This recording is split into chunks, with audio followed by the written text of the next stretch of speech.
ผู้ใดมีความศรัทธาในพุทธศาสนาเชื่อมั่นในมรรคมีองค์8ต้องการที่สิบวชสืบทอดศาสนาหรือว่าพาตัวเองให้พ้นทุกข์ได้จังสิก็เดินทางมาได้เลยผู้ใดมีความปรารถนาว่าอยากบวชมีความศรัทธาในศาสนานั่นแหละก็พากันมาโลดทุกอย่างเรียบร้อยดีแล้วโดยละม่อม เดินทางมาโลดเด้อแล้วบ่มีค่าใส่ใจอีหยังดอกตอนทุกคนอยู่ในนี้เขาพร้อมที่สิเป็นเจ้าภาพบวชในเบิดนั่นแหละแล้วก็บวชเฮาก็บวชตามวิธีพระป่าตามเทรวาทเฮาบ่ได้บวชตามประเพณีแบบชาวบ้านนะส่วนชาวบ้านสิจัดการจัดงานหยังก็ไปจัดอยู่เฮือนเจ้าของ แต่อยู่ในนี่บ่มีการสู่ขนาคบ่มีการผูกแขนนาคบ่มีการแห่บ่มีการจ้างหนังหมอลำยังบ่มีจักอย่างในลักษณะความสนุกสนานเฮาเอาแบบพุทธกาลเลยง่ายๆเมื่อทองค่ำขอบวชได้แล้วขันนาคนั่นแหละก็เป็นนั้นว่าอุปชานัดมืออุปชาพร้อมคนได้ค่ำขันนาคพร้อมก็เป็นนั้นว่าบวชได้เลยบ่มีการแห่บ่มีประเพณีอิหยังเข้ามาปนดอก แม้กระทั่งสามเณรบวชภาคฤดูร้อนก็นำลูกหลานมาดีกว่าปล่อยให้มันออกไปหาเล่นตัวทีตัวแดนอย่างน้อยๆเขาก็ได้ฝึกหัดในการสวดมนต์ไหว้พระอย่างน้อยๆฝึกหัดสวดมนต์ไหว้พระแล้วก็มีระเบียบหูจักความอดทนหูจักความเพียรพยายามอยู่ในนี่แหละเขาก็ให้พระพี่เลี้ยงค่อยประคองให้ค่อยแนะนำให้ นั่นแหละฝากดูร้อนเขาก็เอามาฝึกหัดศึกษาเพราะว่าในโรงเรียนมันบ่มีพุทธศาสนาแล้วก็ต้องกลับขึ้นมาระบบเดิมคนที่รู้จักพุทธศาสนาก็ล้วนแล้วแต่ออกจากวัดนี่แหละทั้งสิ่งรู้จักได้เพราะว่าการบวชทุกอย่างฟรีทั้งเบิดเพราะทุกคนที่ฟังหลวงพ่ออยู่นี่ก็รวมกันเป็นเจ้าภาพแค่ว่าเพราะ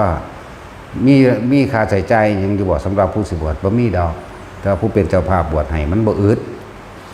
เยอะแยะว่าเฮาส่งเสริมพุทธศาสนาโดยการบวชการที่รักษาพุทธศาสนาอย่างแท้จริงคือการบวชเต็มอัตลักษณะเต็มอัตตาเต็มรูปแบบคือการมีภิกษุนักบวชนั่นแหละถ้าบ่มีภิกษุนักบวชรักษาพุทธศาสนาเอาไว้ก็เป็นอันว่าเสื่อมสลายตั้งนานแล้วเพราะว่าคนกับคนมันแค่เอาชนะกันซื่อๆนะอยู่นี่เฮาก็มีการฝึกหัดให้รู้จักระเบียบรู้จักอดมุสามเณรคือกันให้รู้จักสวดมนต์ไหว้พระเพราะเขาทำบัตรสมืออยู่แล้วนั่นแหละเขาจักบัดนี้ในโตเขาเองเขาจิจัดระเบียบเวลาของเขาเองครับว่ามาชินกับการ5:30 นแล้วเนี่ยรีบตัวเองมาทำบัตรทั้งสิ้นนะแล้วก็หมู่พระพี่เลี้ยงก็สิสอนให้ท่องจำบทสวดมนต์บทนั้นบทนี้นะแต่ก็มีการทำสมาธิพร้อมฝึกหัดในการทรงฌานเจริญฌานให้เกิดเป็นสมาธิฌานยังก็ว่าไปฝึกเดินจงกรมฝึกหลายๆอย่างให้ก็เป็นธรรมดาแหละเพราะว่าทุกคนเกิดมาเพราะความบ่รู้แต่มันรู้โดยการได้ยินได้ฟังแล้วผู้เป็นพ่อเป็นแม่ผู้ย่าตายายนั่นนะอยากส่งลูกส่งหลานมากกับมาตีฟรีเบิดผู้ใหญ่อกหักผิดหวังครอบครัวแตกแยกหรือเห็นทุกข์ในการหลายๆอย่างในคำสอนนั่นแหละกับมาแต่มีความศรัทธามั่นใจในตนเองแล้วถ้าสิศรัทธาก็ศรัทธาในคำสอนพุทธเจ้านั่นแหละบ่ได้ให้ศรัทธาในบุคคลเด้บุคคลเพิ่นก็แค่นำคำสอนออกมาอาจจะมีการให้นัยยะไปต่างๆนานาซื่อๆ ให้ขอคิดนั่นแหละให้นัยยะก็ดีให้ขอคิดเห็นนะทุกคนเกิดมาเพราะความบ่รู้ทั้งนั้นแหละแต่ที่ว่าอย่างหนึ่งก็คือสอนคนเลวให้เป็นคนดีถ้าคนดีอยู่แล้วพอจำเป็นต้องสอนคนเลวในสถานที่ถ้าพุทธศาสนาบ่ให้โอกาสแล้วไผสิให้โอกาสเพราะว่าโลกเขาเหยียบย่ำทำลายกันถ้าว่าบ่ดีโดยความเข็นของเขาแล้ว หรือการกระทำของคนนั้นบ่ดีจังสิเขาบ่ให้โอกาสเด้แต่พุทธศาสนานี่ได้ให้โอกาสบ่มันมีมาแต่เก่าแต่นานล่ะเหมือนพระพุทธเจ้าให้โอกาสโจรองคุลิมานบวชนั่นให้โอกาสหมู่โจรทั้ง500ลูกศิษย์ของพระสังกิจจสมณเณรบวชโอ้ยสารพัดเยอะแยะเด้นั่นแหละถ้าทั้งโลกเขาจะเอาอยู่แบบนั้นฉีกคุกขาคนนั่นว่าล่ะแต่ทั้งถ้ำนี่คือเพิ่นรู้ความเป็นจริงคนเน่าก็เกิดมาเพราะความบ่รู้ถ้าบ่สอนคนเลวสิไปสอนไผโดนสอนคนเลวตัวบ่แม่นสอนคนดีเด้คนดีเขาดีอยู่แล้วเพราะจำเป็นต้องสอนอีกนั่นจังว่าพุทธศาสนาจึงให้โอกาสกับมนุษย์ทุกคนโดยธรรมคำว่าโดยธรรมคือตามความเป็นจริงแล้วก็เอาความจริงให้ทุกคนไปฝึกหัดปฏิบัติตนเองความจริงเพิ่นก็ได้แต่แนะแต่บอกนั่นแหละถ้าจะศรัทธาคอยศรัทธาในคำสอนในหลักธรรมมักมีองค์8เป็นต้นสัมมาทิฏฐิมีความเห็นตามความเป็นจริงได้สัมมาสังกัปโปดำริคิดขึ้นในขณะนั้นในขณะตาหูจมูกลิ้นกายใจกระทบสัมผัสแล้วก็คิดขึ้นไปตามความเป็นจริงนั่นเองไปตามสัมมาทิฏฐิแรกนั่นแหละสัมมาวาจาการกระทำคำพูดอย่างกับต่างๆก็ตามความจริงนั่นสัมมากัมมันโตการกระทำก็ต้องตามความเป็นจริงอีกควรบ่ควรสัมมาอาชีโวประกอบอาชีพโดยสุจริตบ่เบียดเบียนผู้ใดสั่นแหละสัมมาอาชีโวสัมมาวาจาโมสัมมาสตินี่ตัวสำคัญอีกตัวนี้คำว่าสัมมาสติเด้อบ่แม่นว่าเฮาสิมีอยู่ในความนึกเดียวเหมือนกับการทรงฌานเจริญฌานลมหายใจเด้คำว่าสัมมาสตินี่คือ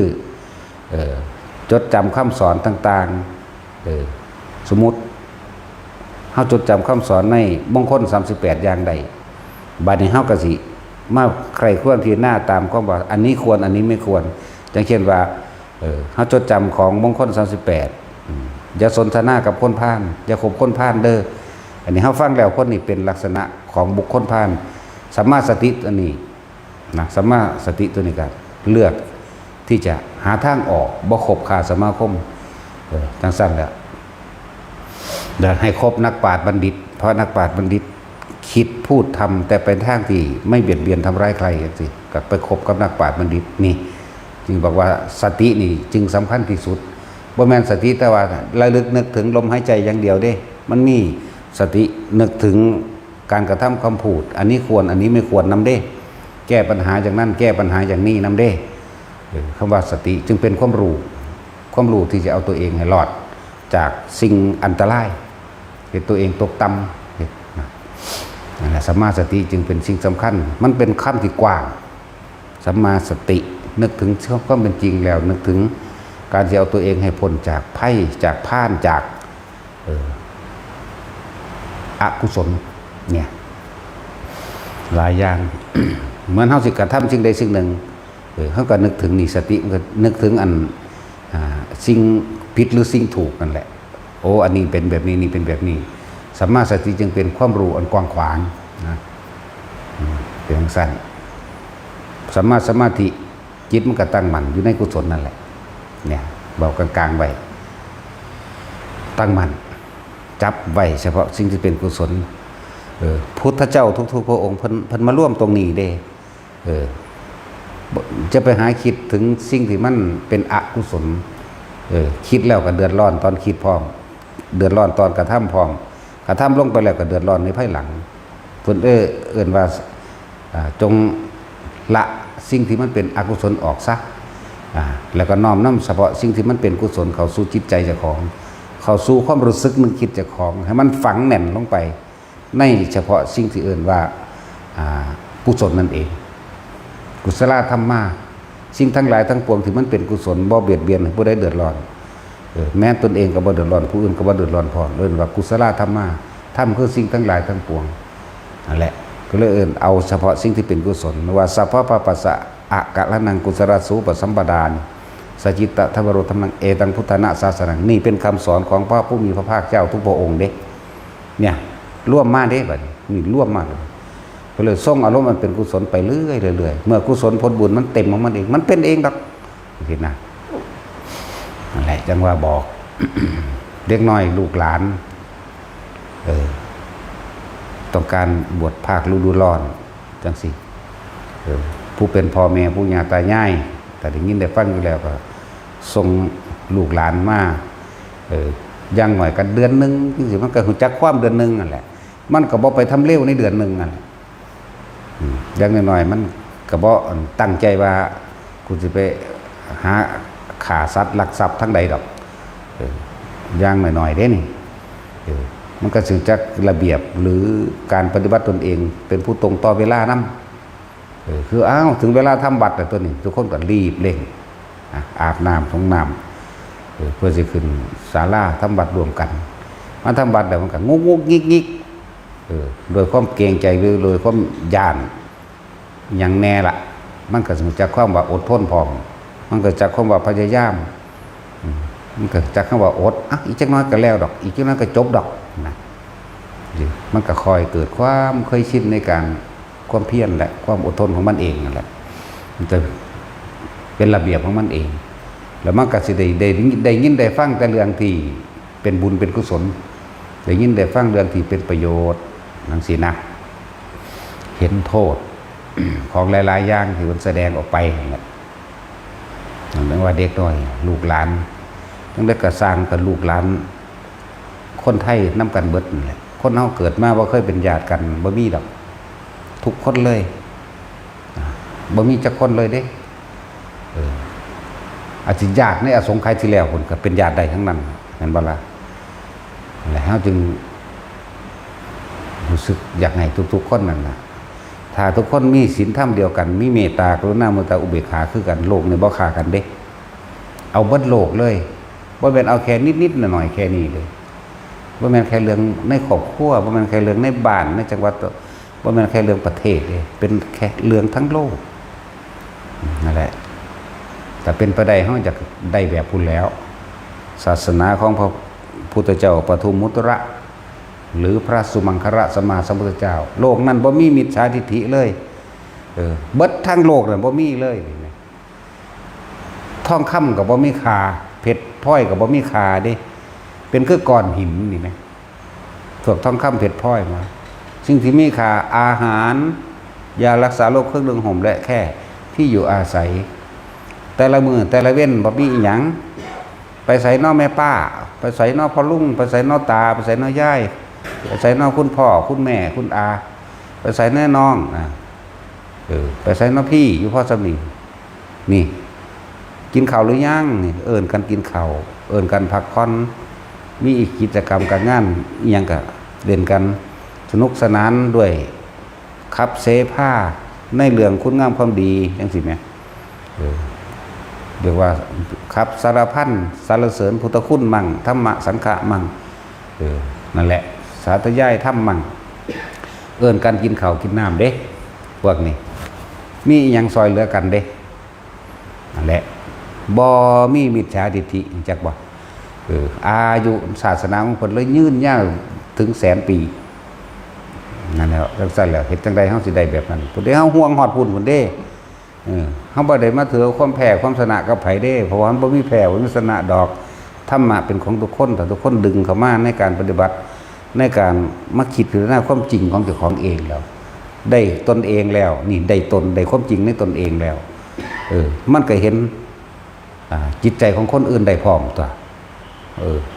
คือจังเคยเว้าว่าถ้ามีคนคือกูเบิดโลกมันบ่ฆ่ากันเด้นะมันบ่สั่นถ้าคนพูดนี่เป็นคือกูเบิดโลกนี่บ่ฆ่ากันกันแล้วกันจังซั่นแล้วมีแต่ความเอื้อเฟื้อเอื้ออาทรช่วยเหลือซึ่งกันและกันนี่แหมบ่มีผู้ใดทุกข์เด้ บ่มีผู้ใดทุกข์ตอนนั้นมันสั่นแหละมีหยังก็แบ่งปันกันเด้ทองคำบ่เป็นของมีค่าเงินทองก็เป็นของบ่มีค่าเพชรพลอยนินจินดาเป็นคือก้อนหินนี่แหละเหมือนกับว่าเอาปูถนนไปซื่อๆนี่ไหมเพียงสั้นเด้ทองบ่อึดเพชรบ่อึดเป็นก้อนหินธรรมดาคือเขาบ่อึดก้อนหินเดี๋ยวนี้แหละหินแต่ละชนิดจังซี่แหมเพชรพลอยจังซี่แหมแบบนั้นเด้สิ่งที่มีค่าก็แค่อาหารแล้วผู้ใดว่างเขาจะก็ปลูกข้าวกินปลูกข้าวปลูกอันผลไม้หลากไม้นี่ได้สู้กันกินสัตว์กินบ่กินแต่กินตัวตายสัตว์มีบ่มีบ่ฆ่าพร้อมเด้นั่นแหละจังว่าในสมัยนั้นนะคนในสมัยนั้นนะไปนิพพาน3ส่วนไปนิพพาน3ส่วนแล้วในส่วนเดียวสุดท้ายนี่ในส่วนสุดท้ายจังมาแบ่งออกเป็น4ส่วนอีกที่หนึ่งเข้าใจบ่นี่นิพพานเบิดนี่3ส่วนนี่อีกส่วนหนึ่งจังมาแบ่ง4อันนี้ไปพรหมโลกอันนี้ไปเทวดาอันนี้เกิดเป็นมนุษย์อันนี้จังไปตกนรกจังแบ่งว่าเป็นสัตว์เดรัจฉานเป็นเปรตเป็นนั่นนี่มั้งนี่หมายถึงว่ามันเป็นปลายสมัยเราได้จังมาแบ่งเข้าใจบ่นี่ปลายสมัยที่จะสิ้นศาสนาของพุทธเจ้าองค์นั้นบาดนี้พวกสัตว์นรกมันมาเกิดมันก็เลยมาซึมซาบเอาไม่นี่มันจึงมีการแบ่งเข้าใจบ่นี่ปลายสมัย80,000 ปีนี่คนไปนิพพานเบิดเอาจากบัดนี้80,000 ปีนี่คนไปนิพพานเบิดแต่ว่ามันได้สิ้นศาสนา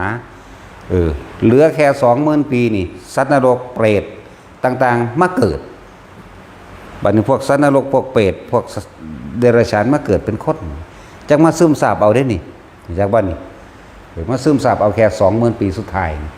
จังว่าพวกนี้ไปพรหมพวกนี้ไปสวรรค์พวกนี้เป็นมนุษย์มั่งพวกนี้ตกนรกคือเก่ามั่งอันนี้จังมาแบ่งเด้นั่นแหละมันมีอยู่ศาสนาของพระพุทธเจ้า2 พระองค์ที่เขาจำได้นะศาสนาของพระพุทธเจ้าบางองค์ก็บาดนี้มี4ส่วนไปนิพพาน2 ส่วนเห็นป่ะ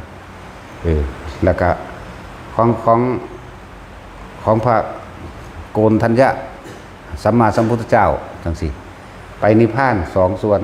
แล้วก็ใน2 ส่วนนี่จังว่าพรหมโลกมั่งสวรรค์มั่งมนุษย์มั่งตกนรกมั่งจังซี่นะบ่ได้แบ่งภาคแบบนั้นเด้บ่ได้แบ่งแบบมาแบ่ง4ศาสนาของพระพุทธเจ้าเฮาไปนิพพานส่วนเดียวเด้ อย่าลืมเด้ใน4 ส่วนหมุนมั่วกันอยู่ในนี่ธรรมดาเด้ไปส่วนเดียวน้อยหน่อยจะยิ่งยวดด้วยปัญญาเนาะปัญญาไผปัญญามันไปเอาตัวรอดออกได้เป็นสั้น นั่นแหละแล้วเพิ่นจึงแบ่งออกมาเป็น3ส่วนปัญญาธิกะนี่มุนมัวกันอยู่ในการเวียนว่ายแต่เกิดในเปรตสัตว์นรกมนุษย์เดรัจฉานเทวดาพรหมนี่จะมุนมัวกันอยู่ในนี่3 ส่วนรู้จักบ่นี่3 ส่วนเด้ปฏิภาณส่วนเดียวน้อยๆสั้นแล้วศรัทธาธิกะของพระโกณฑัญญะพุทธเจ้าบ่แม่นพระอัญญาโกณฑัญญะเด้ซื้อซ้ำกันซื้อได้หรือซื้อเอาพระอโนมัทัสสีก็ได้เอาจังบ่ซ้ำหรือพระวิปัสสีก็ได้ จังบ่ซ้ำกันนี่พวกศรัทธาธิกะนี่ไปนิพพาน2 ส่วนเหลืออีก2 ส่วนมุนมัวกันในเปรตในเดรัจฉานในมนุษย์ใน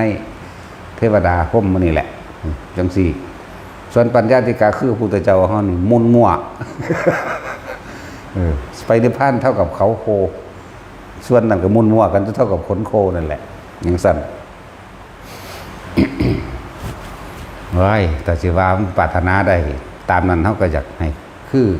พระสุมังคระกับพระปทุมมุตระแล้วต้องสั้นเด้เฮาต้องการแบบนั้นโลกมีแต่ความสุขเย็นเสมอกันเพิ่นตายอายุ80,000 ปีบ่ล่ะเพิ่นอนุปาทิเศษนิพพานตายทั้งร่างกายนั่นแหละอายุ80,000 ปีเหลือ 20,000 ปีเหลืออริยสาวกไว้พ่อได้แสดงธรรมเข้าใจบ่ล่ะนั่นแหละจังว่าพวกสัตว์นรกกับพวกเปรตพวกเดรัจฉานเกิดมาเป็นคนบัดจังคอยมาซึมซาบเอาจากอริยสาวกปลายสมัยคือพวกเฮานี่เป็นปลายสมัยนี่จากบัด เรียกว่าเป็นปลายสมัยจังสั้นแล้วผู้ใดเอาตัวรอดก็รอดเด้บ่รอดก็ลงขนาดเด้มี2อย่าง รอดกับลงนั่นว่าพวกกันฟังอยู่นะอยากฝึกหัดลูกหลานก็เอาลูกหลานมาบวชเน้นก็รับบวชภิกษุพระก็รับเขาบ่อยากบอกคำว่าพระปานใดนะเพราะว่ามันคำที่ออกจากปากยากเลยคำว่าพระหรือว่ามันสิไปเว้ามั่วๆหรือเว้าเล่นๆเด้เขาบ่เหมารวมเลยผู้ใดอยากบวชหมู่ภิกษุสงฆ์ก็เอามาภิกษุสงฆ์สามเณรเตรียมตัวเพื่อจะให้เข้าถึงความสงบเลื่อนเราพอของสมณะสามเณรก็ดีผู้ฝึกตนให้เข้าถึงความสงบเลื่อนสามเณรมันเป็นสื่อสมมุติสื่อดอกเน้นบางองค์โกนหัวเทเดียวกับบรรลุอรหันต์เลยผมตัวเนาะทั้งสั้นแล้วโกนหัวทีหนึ่งผมตกป๊อกบรรลุอรหันต์บางองค์ก็2บางองค์ก็3ครั้งบางองค์ก็มีความเพียรอาทิตย์หนึ่งมั่งแล้วแต่บ่ได้เลือกเพราะว่าขึ้นอยู่กับอุปนิสัยที่สร้างสมทุกอย่างมาจากเหตุเบิดนั่นแหละเหตุปัจจโยทุกอย่างมีเหตุเบิดอารมณปัจจโยอธิปัจจโยนันตรปัจจโยสมนันตรปัจจโยสหจตปัจจโยอัญญปัญจปัจจโยนิสสจปัจจโยอุปนิสสจปัจจโยปุเรจตปัจจโยอัจฉาปัจจโยนี่นั่นแหละนั่นทุกอย่างมันจะมีเหตุเกิดเริ่มว่าปุเรชาตปัจจโยปุเรภพชาตะเกิดทุกอย่างย่อมเกิดจากเหตุตั้งแต่การสร้างสมและนั่นมาสร้างสมอุปนิสัยมาอย่างสั้นเนี่ยที่พุทธเจ้าเขาก็เพิ่นบอกไว้บ่ควรประมาทใน4อย่างภิกษุสามเณรหนุ่มเพิ่งบวชแม้เพียงวันเดียวบ่ให้ประมาทเข้าใจบ่นี่บ่ไปดูถูกเด้เขาบรรลุอนาคามีมาแล้วเขาบวชพระปั๊บเขาเป็นอรหันต์เลยก็มีเด้ล่ะแม่นบ่ล่ะจังซี่ตัวสิไปว่าหยังเน้นหน่อยไปเขกหัวเล่นนู่นแม่นเด้บ่คือเฮาเด้เฮาฟาดแมงกกหูหรือว่าตะเขกหัวจังซั่นแหละเยาวกษัตริย์รู้จักบ่ลูกกษัตริย์นั่นเอิ้นว่าเยาวกษัตริย์เห็นว่าอายุน้อยๆสิไปล่อเล่นบ่ได้สั่งประหารได้จักบ่ล่ะนั่นแล้วงูพิษเห็นว่ามันตัวน้อยๆมันก็กัดตายเด้เนาะลองเบิ่งแม่ตะกี้งูเห่าน้ำกาผู้ใดเคยโลกาถ้าเป็นเด็กน้อยตะกี้มีงูเห่าน้อยๆน้อยๆคือใส่เดือนนี่แม่แต่ว่าเป็นงูเห่าเด้นั่นแล้วไฟนี่อันที่4เห็นบ่คือหัวไม่ขีดกาพญานาคตะกี้เอาแม่มันเผาบ้านเผาเมืองได้เด้สัตว์แม่นว่าซั่นแจ๊ดเดียวไปถิ่มลงนั่นแหละเพิ่นว่าบ่ให้ประมาทมี4อย่างนี่ภิกษุหนุ่มสามเณรน้อยแม้บวชเพียงวันเดียวบ่ว่าแต่นั้นแล้วภิกษุแก่ก็มีแม้บวชเพียงวันเดียวก็มีเด้คือพอหัก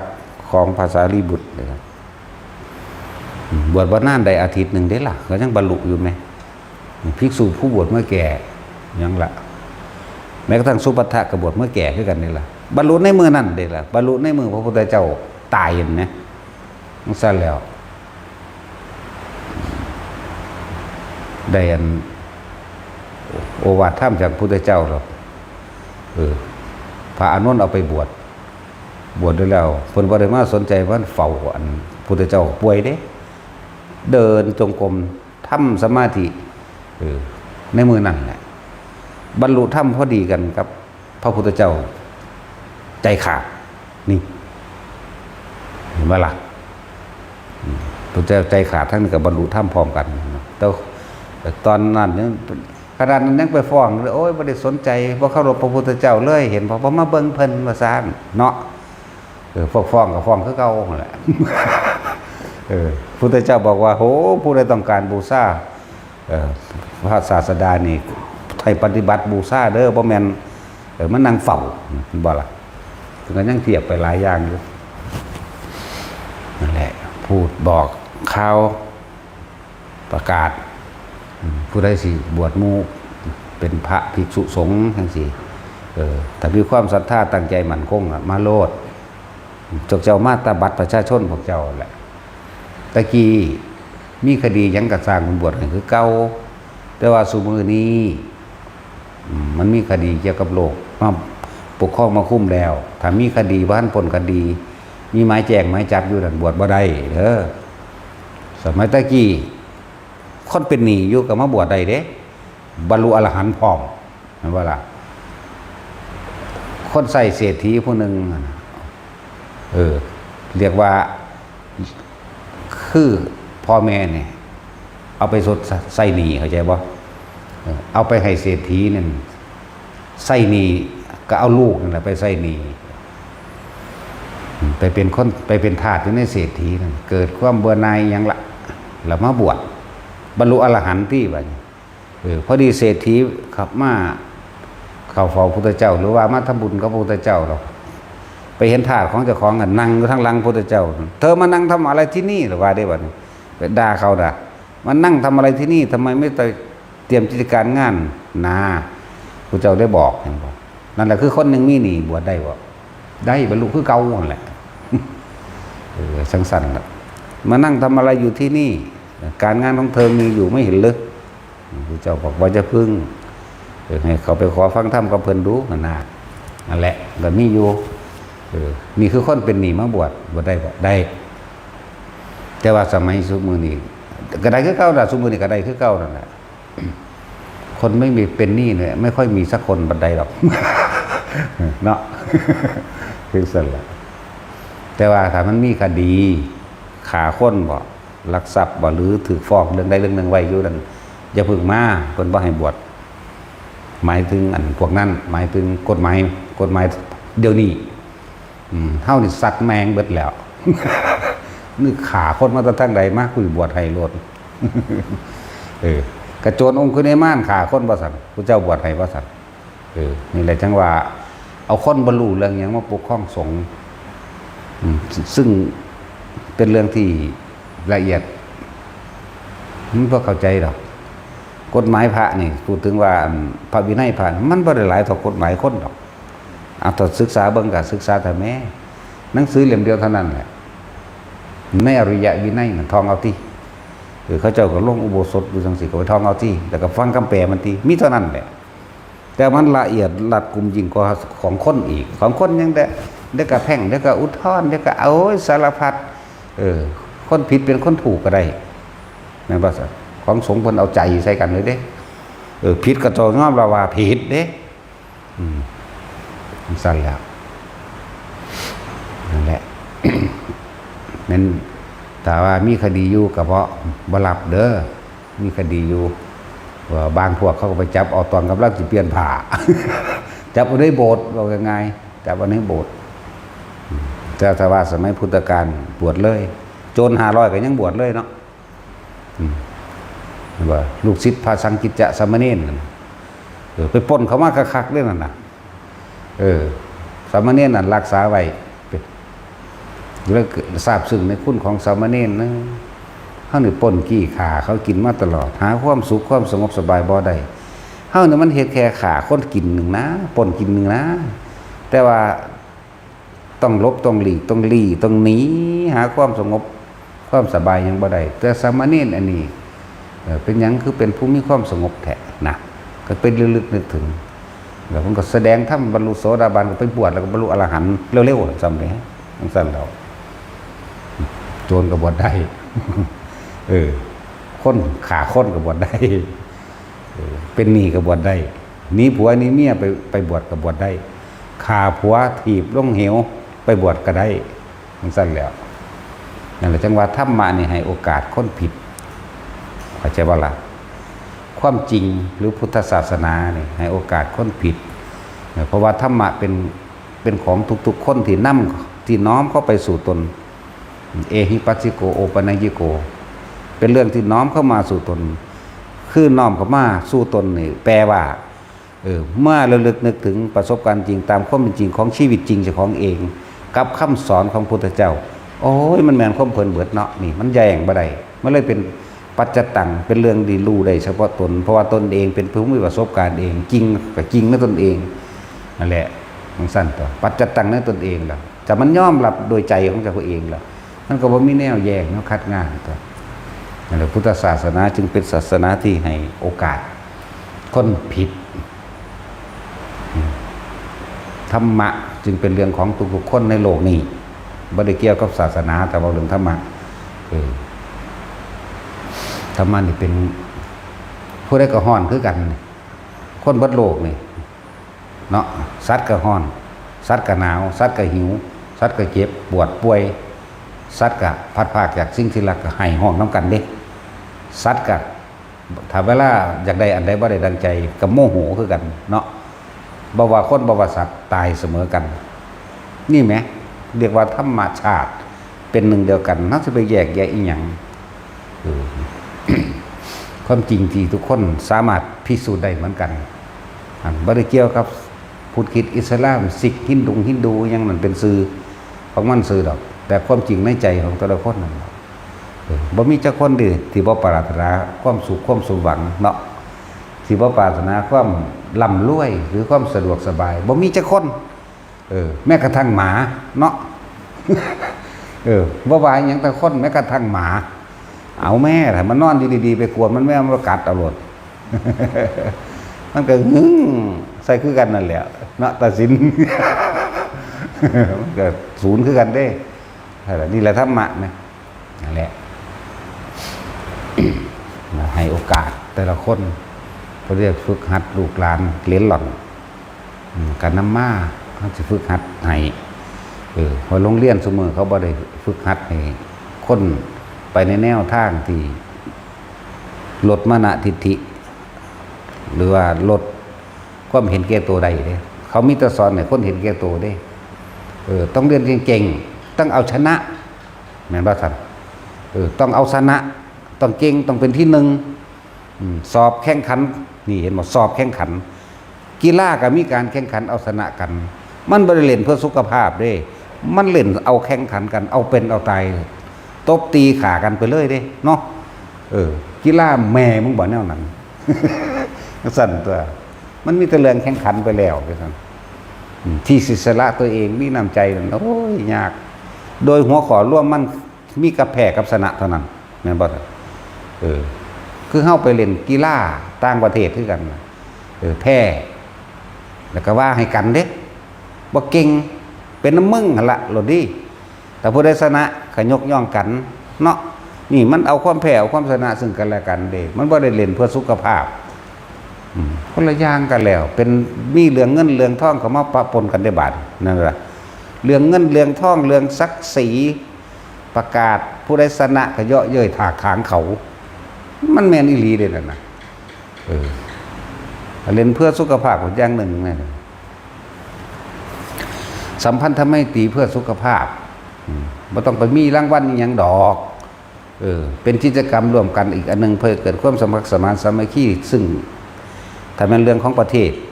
กับประเทศนั้นๆเป็นมิตรสัมพันธ์กันถ้าโรงเรียนกับโรงเรียนเฮาว่านี่เอาโรงเรียนบ้านนี้สู้กับโรงเรียนบ้านนั้นก็บ่แม่นถูกก็เป็นการผูกมิตรสัมพันธ์กันให้เกิดก่อความสามัคคีตัวเนาะสั้นแล้วแต่ว่าโรงเรียนมันสิสอนผิดหรือสอนถูกแม่นบ่ครับ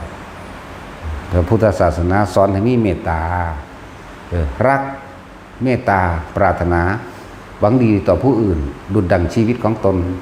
รักตนเสมอผู้อื่นรักผู้อื่นเสมอด้วยตนไม่มีใครสักคนได้นี่ที่จะ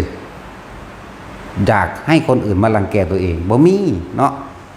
ฉะนั้นจึงรักตนเสมอผู้อื่นรักผู้อื่นเสมอด้วยตนแน่เพราะทุกๆคนก็ปรารถนาความสุขเสมือนกันแต่เฮาจึงมีน้ำใจลดมานะทิฏฐิแห่งตนเองลงมาคือหมู่ภิกษุสงฆ์เฮาจังซี่แล้วมีแต่ความเคารพน้อมซึ่งกันและกันนั่นคือการลดอัตตาตัวตนลดมานะทิฏฐิลดความเห็นแก่ตัวเด้นะ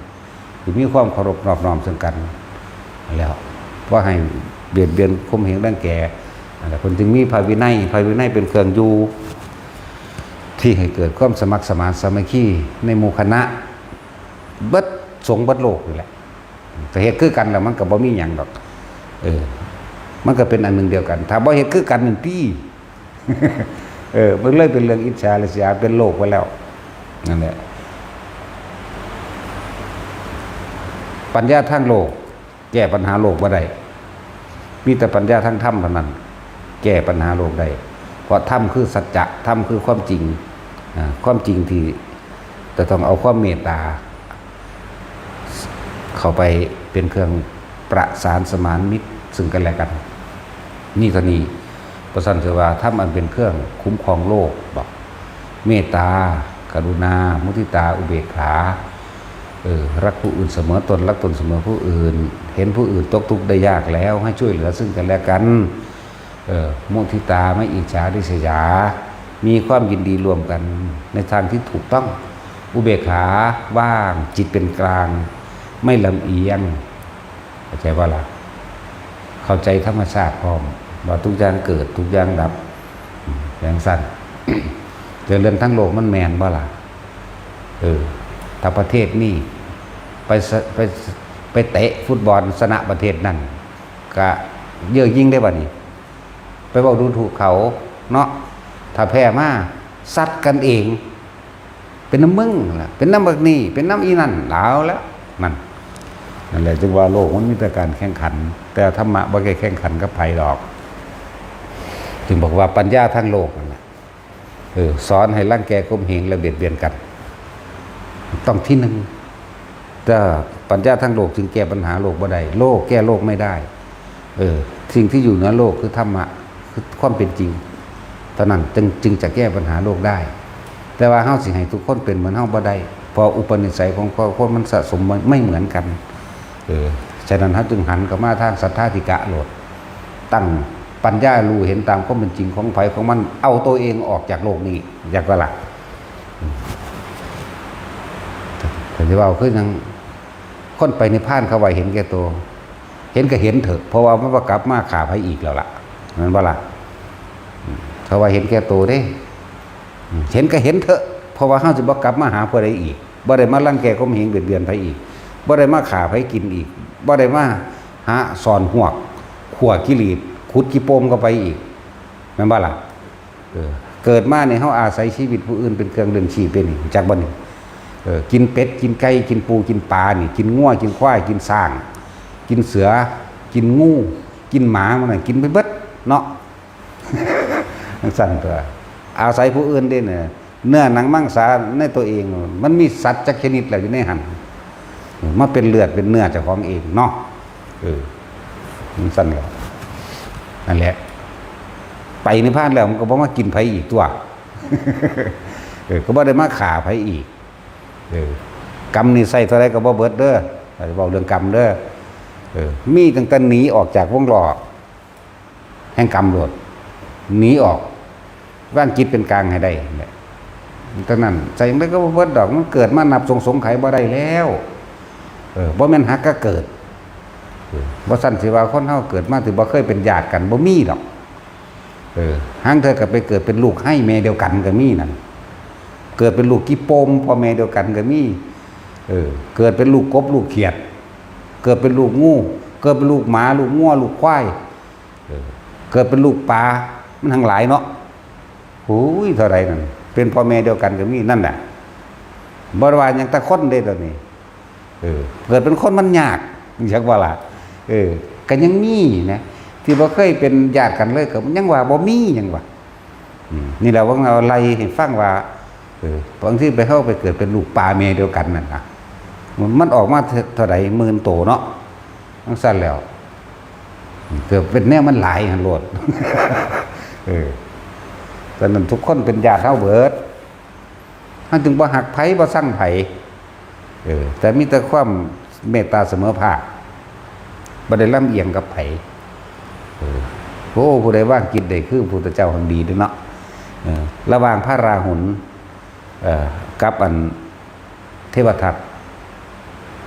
พระองค์รักทั้งสองคนเสมอกันพระราหุลคือลูกมันบ่เทวทัตคือศัตรูบ่โลกเขาว่าจังซี่โลกเขาว่าจังซี่คนทั้งโลกเนี่ยว่าเทวทัตเป็นเจ้ากรรมนายเวรเป็นครูอาฆาตนะว่าซั่นพระราหุลก็เป็นลูกถามพระพุทธเจ้าว่าระหว่างสองคนนี้พระองค์รักใครมากกว่ากันเท่ากันนั่นเห็นได้บ่ล่ะเห็นบ่ได้แล้วกูขาแมงโดนดี ก็เข้าเวรย่อมระงับด้วยกันฆ่าเจ้ากรรมนายเวรเดียวจังสั้นเฮ็ดจังใดก็บ่เบิดดอกพอจิตใจของไผของมันโดยปุเรศภพชาติที่เนี่ยเห็นบ่นี่การสังสมกุศลและอกุศลต่างกันเฮาบ่อาจสามารถจะไปบังคับข่มเหงจิตใจผู้ใดได้แต่ว่าเฮาสามารถบังคับข่มเหงจิตใจเฮาได้เด้ด้วยการฝึกตนเองตามคำสอนพระพุทธเจ้ามีคำสอนของผู้เดียวนี่แหละที่สามารถออกจากกรรมนี้ได้วัฏจิตวัฏจักรวัฏกรรมกรรมวัฏออกจากกรรมวัฏได้กรรมวัฏคือห่วงแห่งกรรมหมุนรอบเป็นห่วงแห่งกรรมก็อาศัยกิเลสวัฏเป็นบ่แล้วก็วิบากวัฏหมุนอยู่ในอันเก่าเดียวกันนั่นแหละถ้าลุออกจากป้องปฏิจจสมุปบาทนี่เหตุและปัจจัยทั้งหลายมันมีเฮาทำลายเหตุมันได้แล้วมันก็บ่มีปัจจัยปรุงแต่งให้ไปเกิดได้ตัวจากบ่ล่ะเราสิเว้าบาลีอิมัสสมิงสติอิทังโหติแม่นหยังน้อบาดนี่น้อรู้จักแต่อิมัสสมิงมาลาเซมานาสมันตาเขเตอย่างละเนาะสตะนั่นนะสหัสสานิว่าได้ท่องได้สวดแล้วว่าคุ้มศักดิ์สิทธิ์แต่เขาขังว่าขังเจ้าของที่เนาะนั่นแหละหลายอย่างพากันว่าไปคิดเอาเองยังละสิบทิศเพิ่นมันแหละต้องออกจากห่วงแห่งกรรมเรียกว่ากรรมวัฏกิเลสวัฏกรรมวัฏวิบากวัฏร่วมแล้วอยู่ในอันเดียวกันร่วมอยู่ไสเอาร่วมอยู่จิตตัวเดียวเด้อ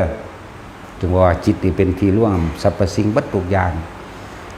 กรรมวัฏทั้งที่เป็นกุศลกรรมวัฏอกุศลกรรมวัฏทั้งวิบากวัฏพร้อมทั้งกุศลและอกุศลร่วมอยู่ในจิตดวงเดียวนี้เกิดก็เกิดจากจิตคนเฮาสิไปเกิดเป็นหมูหมากาไก่ก็เกิดจากจิตเกิดเทวดาอินทร์พรหมก็เกิดจากจิตนะสิไปเป็นพระอรหันต์ก็ต้องละจิตจากว่าละออกจากจิตนี่เพิ่นสอนไว้ง่ายๆนึงดอกแต่มันฆ่าพวกเขาบ่เฮ็ดซื่อๆเนาะลมหายใจนิดนึงนะนี่มันจะลมหายใจนิดนึงได้บาดนี่ตั้งแต่เกิดมาพากันคิดถึงลมหายใจจักเทื่อบ่คิดหาแต่ผู้อื่นเนาะถ้าจะเว้าตามนั่นก็ว่าพวกซากศพเดินได้หรือผีดิบเพราะไม่มีวิญญาณอยู่ในกายแห่งตนเข้าใจบ่นี่วิญญาณแปลว่าหยังรับรู้ความรู้สึกเข้าใจบ่ล่ะความรู้สึกนี่พอใจมั่งไม่พอใจมั่งแม้กระทั่งอุเบกขาบ่มีความรู้สึกในตนเองเด้ไปมีความรู้สึกเกี่ยวกับผู้อื่นแม่นบ่ล่ะรู้สึกแบบไหนเอาถ้าว่าเขาเป็นเด็กน้อยเป็นเด็กน้อยไปมีความรู้สึกคิดถึงเพื่อนไปคิดถึงหมู่อยู่พุ่นอยากไปเล่นน้ำหมู่กันบ่เป็นห่วงหมู่คิดฮอดหมู่นั่นไปหามีความรู้สึกกังวลจากเล่นน้ำหมู่อยากมีความสนุกสนานนั่นไปเอาความรู้สึกไว้น้ำหมู่ล่ะแปลงสั้นตัวสิไปเว้ากำลังคิดถึงลมหายใจเนาะสั้นๆล่ะบัดนี้เอาความรู้สึกไปไว้กับสัตว์เลี้ยงมั่งเล่นกับหมาบางคนอยู่น้ำหาตรงน้ำทาน้ำหน้าน้ำปลาน้ำอย่างหมูบ่หลายหรือเป็นคนบ่มักหมูแต่ว่าก็มักหมาแหน่มักหมามักแมวเลี้ยงนกเลี้ยงปลานี่ก็เอาความรู้สึกไปไว้น้ำป่าน้ำหมาน้ำแมวผู้ได้เลี้ยงงัวเลี้ยงควายก็เอาความรู้สึกไปไว้น้ำงัวน้ำควายนั่นแหละไงขึ้นมาอีกจักหนึ่งก็เอาความรู้สึกไปน้ำคนที่รักแต่ก็เป็นคนที่เกลียดตั้มถ้าว่าบักนั่นอีนี่มาไก่มันกูสร้างมันหลดแหน่เอาความรู้สึกออกไปอยู่กับผู้อื่นเบิดพอใจมั่งไม่พอใจมั่งพอใจมั่งไม่พอใจมั่งแม้กระทั่งอุเบกขาในความรู้สึกกับบ่มีความรู้สึกอุเบกขานี่คือเฉยๆนี่มันบ่มีดอกเฉยๆซึ่งลึงอยู่นั่นยากจะไปว่าหยังแต่จุ้ยเริ่มรู้จักอันถึงลมหายใจเจ้าของตอนใดตอนฟังธรรมแล้วตอนมาฝึกหัดแล้วนั่นแหละถ้าบ่ฟังธรรมพระพุทธเจ้าจ้างก็บ่ฮู้จักวิธีแม่นบ่ซั่น เอาแม่เอาพวกรวยที่สุดมาจ้างให้อันสงบผมดูเอามันจ้างได้หรือว่าความสงบเอาความสงบเอาเงินจ้างได้อยู่บ่มันบ่ได้เด้เฮาหมายเอาทางธรรมะอยู่เด้เฮาบ่ได้หมายเอาเงินกับเรื่องของโลกโอ้ยเฮ็ดได้ก็บ่สงบคือเก่าล่ะเรื่องของโลกก็ดีคือเขาจ้างไปฆ่ากันหังบ่สงบคักเนาะเพราะว่าขาอีนี่ได้แล้วบักนี่ได้แล้วกูสิสงบบ่เล่าร้อนก็วนก็ว่ายคือเก่าย่านความผิดโอ้มันสินั่นนี่บ่เนาะบ้ากูจ้างมันไปฆ่ากูก็จ้างผู้อื่นไปฆ่าบักนั้นอีกปิดปากโอ้บ่คักใจจ้างบักนี่ไปฆ่าอีนี่อีกบักนั้นอีกเนาะเอาไปมาเลยแต่ของขาเขาเอาเองจังสิแล้วเด้เอามาแต่ของก็ถือขาคือกันนั่นแหละหลายอย่างที่เฮาสิหูหนทางออกจากทุกข์ออกจากโทษออกจากกิเลสวัฏกรรมวัฏวิบากวัฏอันนี้ได้ต้องอาศัยการฟังธรรมฟังความเป็นจริงจากพระพุทธเจ้าทอนั้นคือจังถามนั่นแหละคือถ้าจุ้ยเจ้าหูจักคิดถึงลมหายใจต่อของยังไงหูจักตอนได้ฟังธรรมแล้วเหมือนบาสัตนอกนั้นเคยคิดพ่อบอกเอาถ้าเกิดจนว่าแต่ว่าเคยคิดถึงว่าเคยได้ฟังธรรมเลยเนาะขนาดฟังยังบ่คิดถึงไหมเนาะผู้ฟังเนี่ยก็ยังโง่เบิ่งคนนั้นโง่เบิ่งผู้ดีอยู่ไปวัดจังสิบางหม่องก็บ่ได้สอนแบบนี้เด้พูนสอนเฮ็ดยังไปทั่วทิพย์ทั่วแดนเนาะสอนเฮ็ดแนวที่มันผูกมัดตัวเองยิ่งเก่าๆอีกขนาดนั้นแหละสอนเป็นเรื่องขังสอนเป็นเรื่องศักดิ์สิทธิ์สอนเป็นเรื่องให้มีผู้อื่นเสกดลบันดาลให้บ่ได้คือพระพุทธเจ้าสอนเด้พระเจ้าสอนให้พึ่งตนเองเด้บาดนี้พึ่งตนเองตามความเป็นจริงจึงจะพ้นออกจากทุกข์ได้นี่พึ่งตนเองแบบนี้ต้องยอมรับตนเองไผก็ดี ยอมรับว่าเฮานั่นจากได้ยินได้ฟังได้เฮาจังหันเข้ามารู้จักลมหายใจตัวเองเนาะจากการได้ยินได้ฟังนี่ตั้งแต่จึงบอกว่าพระสงฆ์จึงมีความสำคัญมากหมู่เราภิกษุสงฆ์ทั้งหลายมีความสำคัญมากในการสืบทอดพุทธศาสนาสืบทอดคำสอนอันเป็นของจริงสืบทอดความรู้ต่อจากพระพุทธเจ้ามาจึงมีความสำคัญมากแล้วอันพวกบ่ฮู้จักทิพย์จักแดนยังเชี่ยวเขียนตะกุดของขังยังอยู่หั่นเดี๋ยวก็หาไม้นั่นมาหาไม้นี่มามักดึงเฮ็ดนั่นสีวลึงวลียังก็อันเขาแขนน้ำแอวไหมโอ้โหผู้จักกันดีหลายปราชิกของผู้ยิ่งคือว่าเห็ดหอยนะฮะคือมีแต่ของผู้ชายเนี่ยแต่สินจะบอกเขาจะกระโปรงไม่เห็ดไหนใส่ทรงผมให้มันพร้อมให้มันหมอยหยะอยู่เนาะแต่สินเอาไว้เจ้าตั้งที่เป็นตะเรียกซับเรียกลาบไปหลายเดี๋ยวเลียนแบบเอาของคือของใครวะของอีเป็ดหรือจะยี่จวงเอาของมึงบ่มาเป็นตัวอย่างพวกห้างเพิงห้างเหลือแต่กี่สูตรพวกนี้คิดกี่สูตรพวกนี้ทั้งสั้นแล้วต้องสิเขียนว่ารุ่นใดล่ะตัวสินจะสกิดรุ่นหรอบ่เรียกทรัพย์บ่หรือหยังทั้งสั้นแล้วมีเบิดอรรถโชคลาภวัฒนาบนภาคกันเฮ็ดไปทั่วทิพย์ทั่วแดนทั้งสั้นแล้วจึงบอกว่าหมู่ภิกษุสงฆ์ทั้งหลายมันบ่แม่นสากยบุตรเด้อันพวกพากันสอนอริยสัจสี่ปฏิจจสมุปบาทบ่สอนธรรมโดยตรงบ่สอนมรรควิองค์8นี่บ่แม่นเด้บ่เป็นสากยบุตรเด้คนละอย่างกันเด้แค่ว่าอาศัยผ้าเหลืองมาหากินมาหาอยู่หากินซื่อๆเด้คนละอย่างกันเด้อเลือกเอาแหละบ่แม่นพุทธชิโนรสเด้สากยบุตรพุทธชินรสแปลว่าสาวกของพระเจ้าผู้กระทำตามพระเจ้าเป็นผู้ถึงซึ่งความชนะเล่นชนะกิเลสได้บ่เป็นชนะคนเด้ใจบ่ล่ะต้องใส่แล้วเขาจึงว่าหมู่ผู้ใดมีความ ศรัทธาในพุทธศาสนาเชื่อมั่นในตนเองศรัทธาในคำสอนพุทธเจ้านะครับจะบวชก็มาบวชให้ฟรีๆนี่แหละบ่ได้เสียค่าใช้จ่ายหยังผู้ใดมีลูกมีหลานจะเอามาพักไว้ถ้ามันเปิดเทอมหรือพวกจบม.6 ม.3 แล้วก็แล้วแต่ก็เอามาบวชให้มันมาฝึกเอาศีลธรรมน่ะเลยวิชาศีลธรรมวิชาศีลนี่แปลว่าไม่เบียดเบียนทำร้ายให้ผู้ใดผู้หนึ่งเสียชีวิตและทรัพย์สินทั้งคนและสัตว์หรือทั้งมนุษย์และอมนุษย์ทั้งหลายนี่เอิ้นว่าศีลอย่างสั้นศีลแปลศีลจริงๆเพิ่นเขาเจ้าตะกี้คนโบราณเขาเจ้าเทียบความมั่นคงแข็งแกร่ง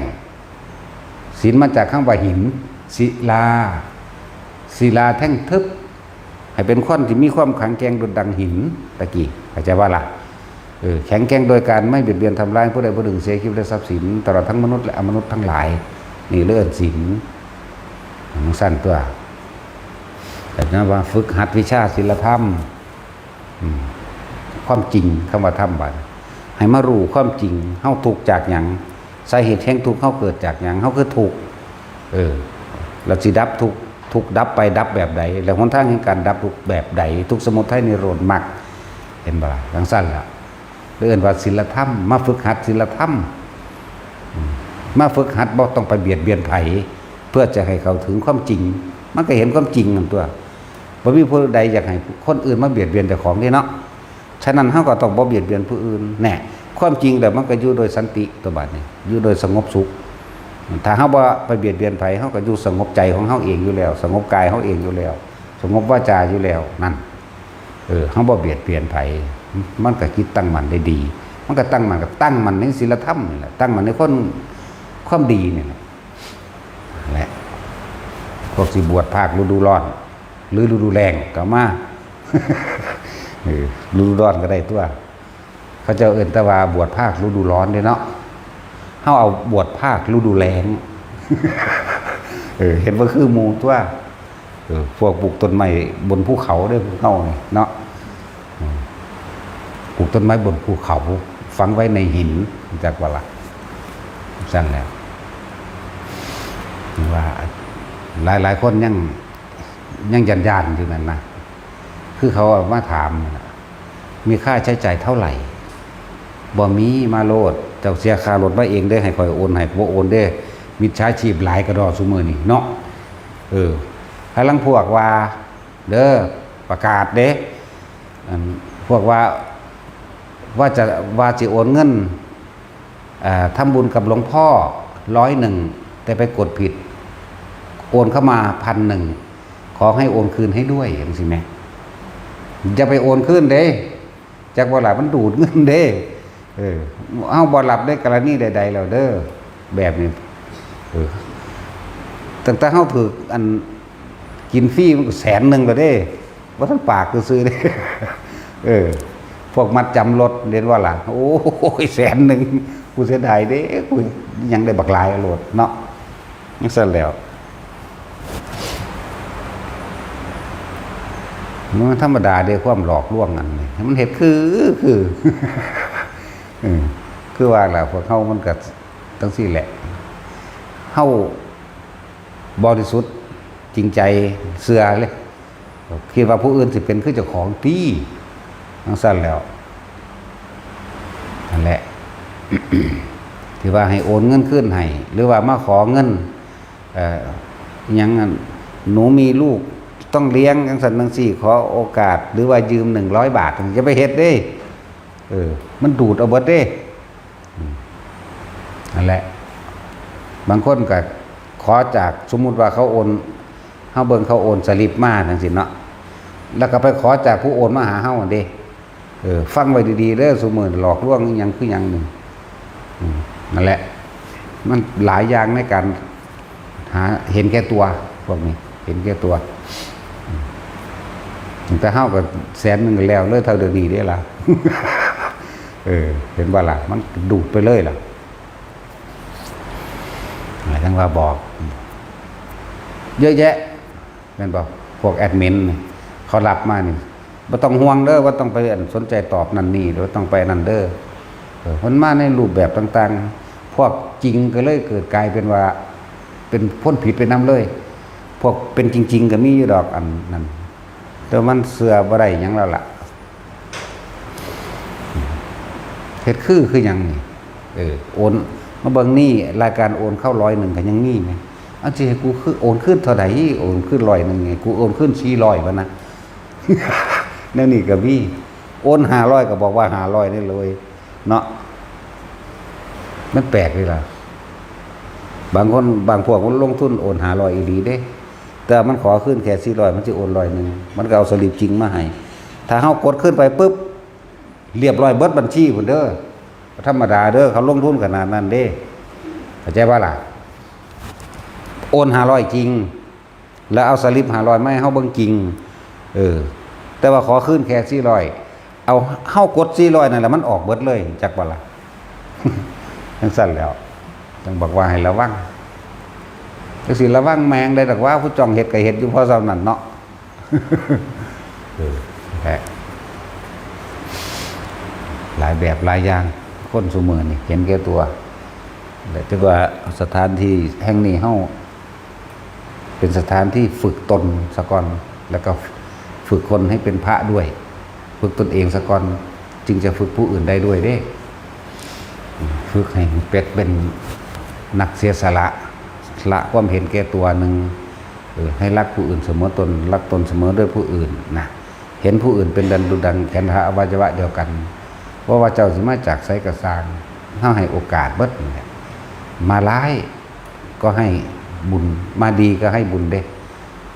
ตอนรับเบิดแต่นั้นถึงเฮาบ่ได้แยกออกว่าเจ้าสิมาจากประเทศใดเฮาบ่มีประเทศเฉพาะเป็นสัตว์หนึ่งเดียวกันเป็นผู้เห็นไพ่ในวัฏสงสารเดียวกันนี่แหละผู้ใดอยากมาบวชก็มาบ่ว่าสิเป็นบวชเณรบ่ว่าสิเป็นบวชภิกษุสงฆ์พระนั่นแหละเขานิยมว่าพระนี่ใส่ยืมคำสมมุติเพราะสันโลกบ่เข้าใจ ผู้ใดอยากบวชเป็นภิกษุก็มาผู้ใดอยากบวชเณรก็มาบ่ได้ใส่ใจหยังดอกเด้อขอให้มั่นใจในตนเองนั่นแหละเพราะว่ามั่นใจก็หลวงพ่อเด้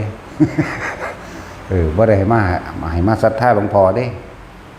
เพราะหลายๆในสำนักหลายๆที่พระเจ้าสั่งสอนแสดงธรรมจังซี่แต่ทั้งสุรินทร์ศรีสะเกษกับหลวงพ่อเยื่อนก็ไปหาหลวงพ่อเยื่อนจังซั่นแหละวัดเขาเงินบุก วัดเขาศาลาเนาะโยมเพื่อใดก็รู้ล่ะแต่ผู้ใดอยู่ใกล้อุบลก็ไปหาหลวงตาสินชิดหลวงตาสินทรัพย์หรือทรัพย์สิน จังซั่นแหละ แต่ผู้ใดอยู่ทางภาคเหนือยังล่ะอาจารย์ตะวันจังซี่นะผู้ใดภาคกลางชลบุรีกับหลวงพ่อสุชาติอภิชาโตจังหวัดเลยกับหลวงพ่อยังเตี้ยๆไหม โซภาเนาะอาจารย์โซภาทั้งสี่ไปละผู้ใดอยากไปทั้งสกลกับหลวงพ่อบุญมา คัมภีร์ละปัญโยอะไรทั้งสี่นะไปบัดผู้ไม่หอกไม่ห้าวกับหลวงพ่อขั้นชิดเนาะท่านแล้วส่วนทางกันนวลหลวงปู่น้อยวัดห้วยน้ำลิ้นห้วยลิน กันนวลนั่นสิไปนั่นแหละไปอีกระบาดนี่ลืมนั่นแล้วผู้ใดใกล้ทั้งใดก็ไปทั้งนั้นแหละเขาจะกะสอนวิปัสสนากรรมฐานคือกันนั่นแหละ สั้นผู้ใดใกล้ทั้งใดก็ไปมังหันหลวงพ่อผู้เว้ามวนๆนะหลวงพ่อปราโมทเนาะหลวงพ่อปราโมทโชว์ไปนั่นแหละบหาตมาบางนี้ครับบางนี้บ่ค่อยมวนปานใดเด้ฟ้าวานได้ด่าใครได้กันด่าพุ่นเด้ แต่คือเป็นพุทธศาสนาเป็นสถานที่ที่ให้โอกาสกับทุกคนเฮาบ่เลือกชาติเฮาบ่เลือกศาสนาดอกศาสนาใดก็สร้างนั่นเป็นแค่สื่อสมมุติอันหนึ่งแต่ว่ายอมรับความจริงใจของเจ้าของเอง พุทธคิดอิสลามท่านยอมรับความจริงคือธรรมะจากมาฝึกหัดมาศึกษากับมานะได้โอกาสทุกคนเลยบ่เคยห้ามบ่เคยหวงหยังคนบ่มีเงินยานบ่ได้บวชทั้งสิมาโลดสิเป็นเจ้าภาพให้ดอก แล้วก็ทุกๆคนเนี่ยรวมกัน หันเข้ามาเรื่องเฉพาะตนบาทนี่คือถามตาจุ้ยนั่นแหละตั้งแต่อันเกิดมาที่บ่เคยได้ยินการที่บ่ท่านเลยเคยฟังธรรมนั่นบ่เคยคิดถึงลมหายใจตัวเองจนกว่าได้ยินฟังธรรมเนี่ยจังคิดถึงลมหายใจคือเฮาตะกี้ว่าไม่หรอกว่าเฮาก็ของเป็นตะเกิด มันก็บอกบ่ได้อันนั้นมันเป็นตะเกิด 2-3 ปีก็เฮ็ดอันนั้นอันนี้เป็นแล้วแต่ว่าบ่ฮู้จักชื่อมันซื่ออันนั้นเรียกว่าเป็นมาโดยอุปนิสัยปุเรภพชาติมันสังสมมาของมันอย่างหนึ่งทุกๆคนที่ว่าในยุคที่จะเริ่มขึ้นมาได้โดยธรรมเดี๋ยวนี้ก็คือคณะหลวงปู่หมั่นหลวงปู่เสาไปละก็หลวงตาบัวอีพ่อใหญ่บัวเฮานี่เป็นผู้เผยแผ่กระจายธรรมเด้จังว่าคำว่ามรรคผลนิพพานจึงฟื้นฟูขึ้นมาใหม่ได้นี่แม่นบ่ล่ะหลายคนได้ที่ได้รู้ธรรมเห็นธรรมหรือได้ดวงตาเห็นธรรมจากอีพ่อใหญ่บัวบันตาดนั่นแหละหลายคนอยู่ดิแต่บ่มีพ่อใหญ่บัวนี่โอ้ยจักสิพากันจมไปถึงไหนที่จริงเพิ่นมีอยู่แต่ว่าบ่มีผู้ใดเอาออกมากระจายออกเนาะคือจังประวัติหลวงปู่หมั่นน่ะก็อีพ่อใหญ่บัวเด้เป็นผู้กระจายออกแต่ประวัติองค์นั้นองค์นี้บัดนี้นี่เพิ่นเสียสละคักคือหยังนี่เนาะเขียนประวัติของพระแต่ละองค์นำสอบนำถามเอาเพราะมันเรื่องธรรมดาเด้การเสียสละเผยแผ่ธรรมะอีพ่อใหญ่บัวน่ะเฮาจะเฮ็ดแต่เฮาฮู้จักหลวงปู่หมั่นให้เฮ็ดให้เฮาฮู้จักหลวงปู่เสาไล่ไปพุ่นฮอดหลวงปู่ศรีท่าไล่ไปเลยฮอดผู้เป็นครูบาอาจารย์หลวงปู่เทวทัมมีมื้อนี้ไล่ไปฮอดของพรนาคเสนจังซั่นแหละเฮาจังฮู้จักแล้วผู้ลื้อฟื้นกรรมฐานทางอริยะขึ้นมาหลวงปู่หมั่นหลวงปู่เสาจังซี่นะจังซี่หลวงปู่บัวบัดนี้เนี่ยพ่อใหญ่บัวนี่ล่ะเฮาจังฮู้จักหลวงปู่สิงห์หลวงปู่มหารัตปาโรฮู้จักหลวงปู่องค์นั้นองค์นี้ไหลไปถ้าว่าฝากทั้งพุ่นก็หลวงปู่ฤาษีก็จังเฮาจังฮู้จักหลวงปู่ปานฮู้จักหลวงปู่สุนฮู้จักหลวงปู่แต่ละองค์ไหลไปเนี่ยเสียสละได้บ่ธรรมดานั่นแหละหลวงปู่โหน่งจังฮู้จักไปเรื่อยแหละจังว่ามันมีคุณค่ามหาศาลเด้ธรรมะนี่กว่ายังเฮ็ดให้โลกถึงความสงบได้แล้วก็เฮ็ดให้พวกเฮานั้นออกจากการเวียนว่ายตายเกิดได้แต่เฮาบ่ได้ยินฟังธรรมจากหลวงพ่อฤาษีจังซี่เฮาก็บ่จักบริกรรมนามพัทธะเนาะถ้าว่าเฮาบ่รู้จักหลวงปู่บัวเฮาก็เลยบ่รู้จักว่าพุทโธคือหยังอีกแม่นบ่ล่ะมันซั่นแล้ว หรืออานาปานสติมื้อนี้นะบ่แม่นว่าเพิ่นสิสอนแต่พุทโธโดยคำเว้าอย่างเดียวเด้เพิ่นให้ประกอบลมหายใจนำเด้บาดนี้เนาะนั่นเลยทั้งว่าคุณค่าของพระรัตนตรัยมหาศาลเทียบบ่ได้ดอกกับสมบัติทั้งโลกเพชรนินจินดาอยู่ลานทองบ่อึด เนาะแต่จะสิหาพระดีๆจักองค์โธ่สิไปหาใส่ยากคือหยังนี่นะก็เลยว่าผู้ใดอยากได้พระแบบใดดีแบบใดก็มาสร้างตัวเองเอาเด้อบ่แม่นจะอยากให้ผู้อื่นเป็นดังที่ตัวเองอยากให้เขาเจ้าเป็นตัวเองคิดสิเป็นมั่งสิแม่นบ่ล่ะอยากได้พระอรหันต์แบบนั้นแบบนี้อยากเป็นพระอรหันต์แบบนั้นแบบนี้ตัวเองก็มาฝึกมาหัดเอาเองบวชเอาเองเป็นเอาเองแม่นบ่ล่ะนั่นแล้วพอผู้เพิ่นเป็นแล้วเพิ่นก็ไปนิพพานของเพิ่นเด้เนาะนั่นซั่นแล้วนั่นแหละแต่ว่าผู้ใดอยากฝึกตนผู้ใดอยากพ้นจากความทุกข์เฮาสอนหลักเดียวเดี๋ยวนี้ตะกี้เฮาสอน40หลัก41หลัก42หลัก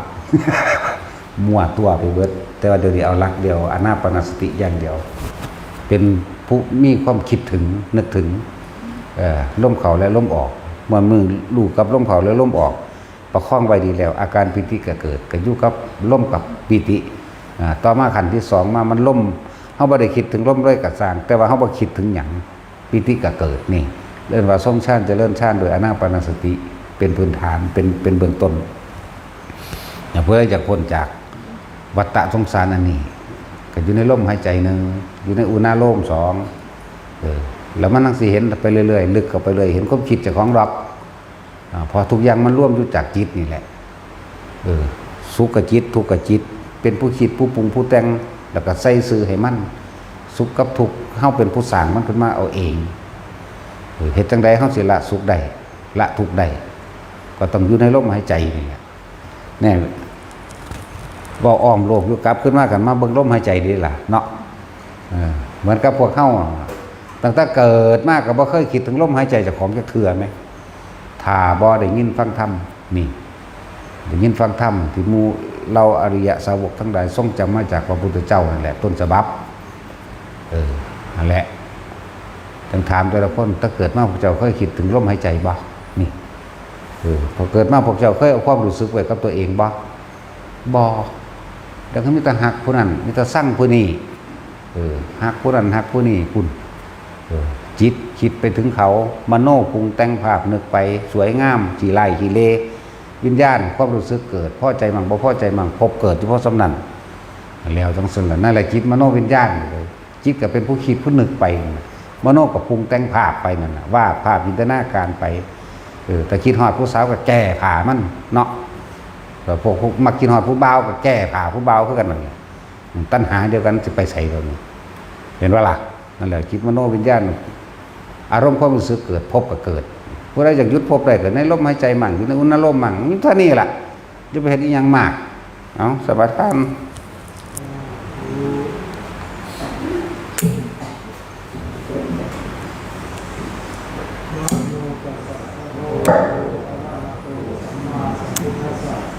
นะ